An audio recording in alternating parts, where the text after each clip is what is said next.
सांताक्रूजमध्ये काल तापमानाचा पारा हा 16.2 अंशांवर होता। तापमानाने 10 वर्षातील विक्रम मोडीत काढलाय।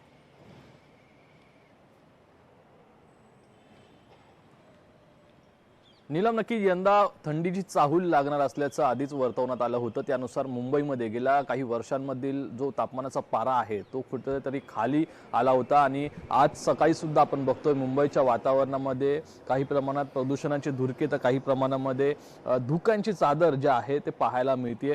सकाळच्या वातावरणामध्ये मुंबईकर थंडावलेले आहेत। खरं तर काल सुद्धा मोठ्या प्रमाणात गारठा होता आणि सांताक्रूज येथे सर्वाधिक निचांकी तापमान हे नोंदवलं होतं। यानंतर कुलाबा असेल, मुंबई दक्षिण भाग असेल, या ठिकाणी निचांकी तापमानाची नोंद झाली होती। मात्र आज आपण बघतोय या ठिकाणी मुंबईमध्ये पुन्हा आणखी 2 ते 3 दिवस हा थंडीची चाहूल राहणार आहे। थंडी ही कायम राहणार आहे, त्यामुळे दिवसभर कुठेतरी थंडावा राहतोय अशा प्रकारचं वातावरण सध्या मुंबईमध्ये असल्यामुळे मुंबईकर सुखावलेले आहेत। मात्र राज्यामध्ये इतर भाग असेल, पुण्यामध्ये सुद्धा निचांकी तापमानाची नोंद झालेली आहे। एकीकडे मराठवाडा, विदर्भात सुद्धा थंडी पडायला सुरुवात झालेली आहे आणि त्या ठिकाणी सुद्धा 1 अंकी तापमानाची नोंद झालेली आहे। त्यामुळे पुढील 2 ते 3 दिवस अशाच प्रकारचा सुखद धक्का जो आहे तो मुंबईकरांना आणि राज्यातील नागरिकांना अनुभवायला मिळणार आहे।